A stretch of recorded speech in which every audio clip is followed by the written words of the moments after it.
जून 2025 को election commission of India के chairman Gyanesh Kumar ने बिहार इलेक्शन से सिर्फ 2 महीने पहले एक अनाउंसमेंट किया, SIR स्पेशल इंटेंसिव रिवीजन। ये प्रोसेस लास्ट टाइम 2002 में हुआ था और अचानक से 23 साल बाद एक्टिवेट होता है, वो भी बिहार में। मगर क्यों? जवाब है, इनको इलेक्शन से पहले रिजल्ट मालूम पड़ना चाहिए। 14 तारीख को क्या होगा परिणाम जानना है क्या? लालू के बेटे का सुपड़ा साफ होने वाला। और इस बिहार SIR का रिजल्ट आप सबके सामने है। बिहार में अगर ऐसा कैंडिडेट जीत सकता है, पिंटू मेरा खास दोस्त है भाई, इसको जरूर जिताना। ये पिंटू को जिता दो, हम उसको बड़ा आदमी बनाएंगे, बड़ा आदमी। तो देश का युवा ऐसा ही रहेगा। भाई मरने मत देना यार, मम्मी वेट कर रही है। और फिर कुछ अंधभक्त कहेंगे हमको मोदी चाहिए। और मैं ये सब इसलिए नहीं बोल रहा कि मुझे किसी पार्टी से प्रॉब्लम है, मुझे प्रॉब्लम है सिस्टम की टाइमिंग से, जो हर बार देश के गरीब जनता से खिलवाड़ करती है। क्योंकि अब SIR का फेज 2 स्टार्ट हो चुका है। देश के 12 राज्यों में सेम फॉर्मूला, सेम पैटर्न, और हम सबको पता है जब फॉर्मूला रिपीट होता है ना, तो रिजल्ट भी अक्सर रिपीट होते हैं। तो मेरा सवाल क्लियर है, क्या इन 12 राज्यों का रिजल्ट भी बिहार जैसा होगा? क्या फिर से वही न्यूज चैनल का एग्जिट पोल दिखाई देगा जो सरकार दिखाना चाहती है? पैटर्न भले ही पुराना है, पर इस बार खेल का तरीका नया है। और अगर आप इस गेम को समझ नहीं पाए तो कल को खुद ही पूछोगे, कौन डिसाइड कर रहा है कि किस राज्यों में किसकी सरकार बनेगी?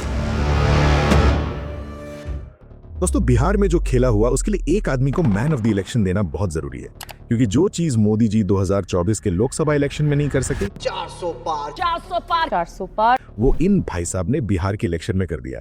200 पार। और इंडिया की जीत के बाद गोदी मीडिया ये ऐसा उछल रही थी जैसे इनकी अम्मा की शादी हो।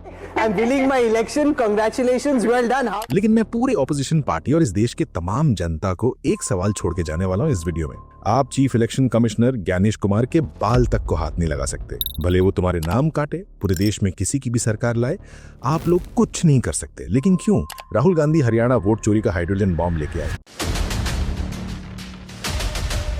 25 लाख वोट्स की हेराफेरी। लेकिन इन भाई साहब को एफिडेविट चाहिए, हलफनामा देना होगा या देश से माफी मांगनी होगी। ये डाटा राहुल गांधी अपने घर से नहीं लाए, ये डाटा सीधा ECI के डाटा बेस से लिया गया है। अगर डाटा गलत होता तो NDA और चुनाव आयोग 1 सेकंड वेस्ट नहीं करते राहुल गांधी के ऊपर FIR फाइल करने के लिए। पर करेंगे नहीं, क्योंकि ये प्रूव नहीं कर सकते कि डाटा गलत है, इलेक्शन में गड़बड़ी हुई है, ये सबको पता है। इसलिए अब ये कुछ नया लेके आए। 272 प्रतिष्ठित नागरिकों ने राहुल गांधी के खिलाफ लेटर लिखा है कि वोट चोरी एक बेसलेस एलिगेशन है और राहुल गांधी चुनाव आयोग का नाम खराब कर रहा है। लेकिन इतना सारा डाटा वोट चोरी का होते हुए भी ऑपोजिशन चुनाव आयोग के खिलाफ केस फाइल क्यों नहीं कर रहा? जवाब सुनने से पहले ये देखो क्या लिखा है इस 2023 के एक्ट के सेक्शन 16 में। इसका मतलब है कि चुनाव आयोग के कमिश्नर पर देश में कोई भी केस ही नहीं कर सकता, भले वो पूरे देश में किसी भी तरीका इलेक्शन करवाए। मतलब चुनाव आयोग को पूरी तरीके से छूट मिल चुकी है। बिंदास वोट चोरी करो, ब्राजीलियन मॉडल को वोट के लिए बुलाओ या फिर रियल वोटर्स डिलीट करो, कोई कुछ नहीं कर सकता इन भाई साहब का। लेकिन ये ऑपरेट कैसा होता है? हमारे पास सारी व्यवस्थाएं हैं, आप चिंता मत करिए। ऑपोजिशन हर बार वोट चोरी का मुद्दा सामने लाता है। राहुल गांधी ने भी लाया हाइड्रोजन बॉम्ब बिहार इलेक्शन के पहले, पर क्या हुआ? बॉम्ब फटने से पहले ही भुस हो गया। दोस्तों, थोड़ा डाटा समझते हैं। आखिर वोट कटे तो कितने कटे? SIR के पहले बिहार में टोटल वोटर्स थे 7 करोड़ 80 लाख। SIR के बाद ये नंबर घटा और आ गया 7 करोड़ 42 लाख।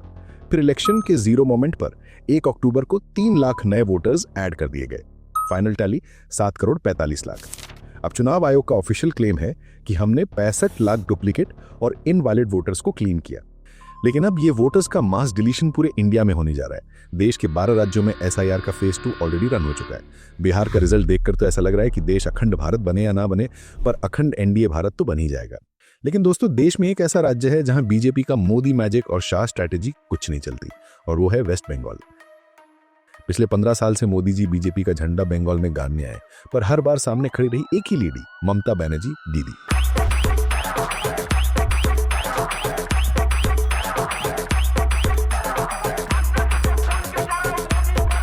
दोस्तों, ममता दीदी के सामने मोदी जी का हर प्लान फेल हुआ है पिछले 15 साल में। चाहे सेंटर में मोदी जी की कितनी भी बड़े लेवल की पावर हो, बंगाल में ममता बनर्जी का होल कड़क है।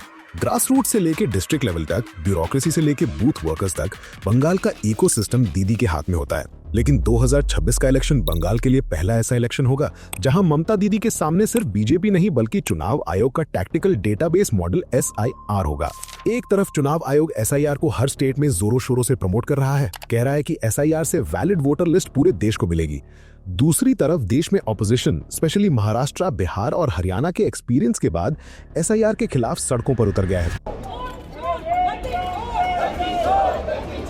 क्योंकि उनका एक ही सवाल, अगर वोट देने वाली ही ब्राजीलियन मॉडल हो जो 22 बार वोट डालेगी तो हर स्टेट में आएगा तो मोदी। लेकिन चुनाव आयोग को पता नहीं ये ममता दीदी है जो इस खेल का पैटर्न समझ चुकी है। बंगला जो कर सकता है और कोई नहीं कर सकता है।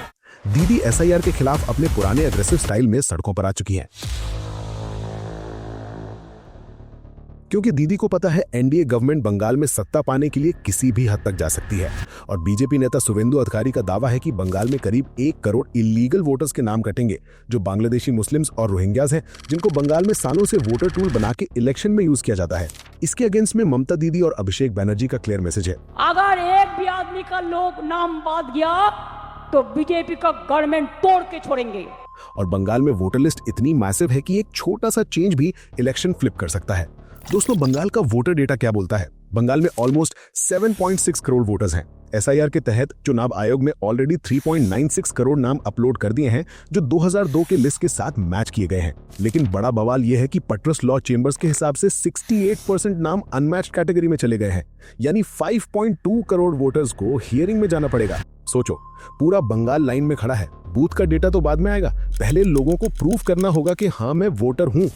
देश की सबसे बड़ी पब्लिक वेरिफिकेशन एक्सरसाइज इलेक्शन के सिर्फ 9 से 10 महीने पहले, और इस प्रोसेस का इम्पैक्ट 3 सिनेरियो में स्प्लिट हो सकता है। पहला, एसआईआर में डिलीशन बहुत कम हुआ। अगर ऐसा हुआ तो बीजेपी नया गेम खेलेगी कि उनका दावा सच निकला। दीदी, ओ दीदी, हमने मतदाता सूची साफ की है और ज्यादा जेन्युइन वोटर्स को ऐड किया है। ये उनका इलेक्शन टूल बन सकता है। साथ ही ये टीएमसी का वोटर डिलीशन वाले सेगमेंट को कमजोर कर सकता है। दूसरा, एसआईआर जबरदस्त तरीके से काम करे और मैसिव वोटर्स के नाम कट जाए। अगर ऐसा हुआ तो ममता दीदी के पास बड़ा हथियार होगा। वो ये कह सकती हैं कि वो वोटर सुरक्षा के लिए लड़ रही हैं और उन लोगों की आवाज बन रही है जिन्हें बीजेपी जानबूझ के सिस्टम से बाहर कर रही है ताकि बीजेपी बंगाल में इलेक्शन जीत सके। ये मुद्दा दीदी की अपकमिंग रैली और टीएमसी कैंपेन को हाई एनर्जी मोड में ला सकता है। और आखिर में, अगर ममता दीदी लोगों को ये समझाने में सक्सेसफुल हो गई कि एसआईआर एक्चुअली एक पॉलिटिकल टूल है, ऑपोजिशन के वोटर की आइडेंटिटी छीनने का पूरा गेम है, तो बंगाल में एक 1977 स्टाइल मास प्रोटेस्ट हो सकता है। पर बंगाल का इलेक्शन सिर्फ एसआईआर पर नहीं टिका। ममता बनर्जी के पास 15 साल का ग्राउंड वर्क है। डेवलपमेंट स्कीम्स की एक लंबी लिस्ट है जो बंगाल के हर घर को जोड़ती है। लक्ष्मी भंडार, बंगाल की हर महिला के लिए मंथली सपोर्ट, कन्याश्री, बेटियों के लिए स्कॉलरशिप, कृषक बंधु, किसानों के लिए guaranteed assistance, infrastructure, health care, literacy, women safety, rural cash flow, ये सब दीदी अकेले पूरे बंगाल में हैंडल करती हैं। और बीजेपी के लिए सबसे बड़ा चैलेंज यही है, बंगाल में इमोशनल मेमोरी स्ट्रांग होती है। एक बार कोई स्कीम घर में सेट हो गई, वोटर्स उसको इजीली नहीं छोड़ते। पर बीजेपी का काउंटर प्लान भी हैवी है। एसआईआर का deletion fear, illegal immigration narrative, Hindu voter card और बीजेपी फेवरेट कि दीदी मुस्लिम को पनाह देती है। 2026 बंगाल इलेक्शन एक सिंपल पॉलिटिकल मैदान नहीं है। एसआईआर इस फाइट का सबसे अनप्रेडिक्टेबल फैक्टर है। अगर इसका प्रोसेस ट्रांसपेरेंट रहा तो रिजल्ट जेन्युइनली पॉलिटिकल ग्राउंड पे डिसाइड होगा, लेकिन अगर सेलेक्टिव डिलीशन का परसेप्शन बना तो फ्री एंड फेयर इलेक्शन की क्रेडिबिलिटी पर सबसे बड़ा सवाल बिहार के बाद बंगाल में भी उठ सकता है। ममता दीदी ने क्लियर लाइन खींच दी है, अगर एक भी जेन्युइन वोटर का नाम एसआईआर में डिलीट हुआ, टीएमसी उस फैमिली के साथ खड़ा होगा। ये चीज बंगालियों के लिए एक राहत की सांस है। ममता दीदी लगातार एसआईआर को बंद करने की मांग कर रही हैं, क्योंकि हैवी वर्कलोड की वजह से बहुत सारे बीएलओ सुसाइड कर रहे हैं। दोस्तों, इस सत्ता पाने की दौड़ में सेंट्रल गवर्नमेंट के पास चुनाव आयोग का एसआईआर जैसा इंस्टीट्यूशनल टूल्स है, लेकिन बंगाल के पास ममता बनर्जी का मास कनेक्शन है जो इमरजेंसी मूवमेंट्स में तुरंत एक्टिव हो जाता है। इसीलिए 2026 का रिजल्ट सिर्फ जीत हार नहीं बताएगा, ये डिसाइड करेगा कि लोग इलेक्शन सिस्टम पर कितना भरोसा रखते हैं।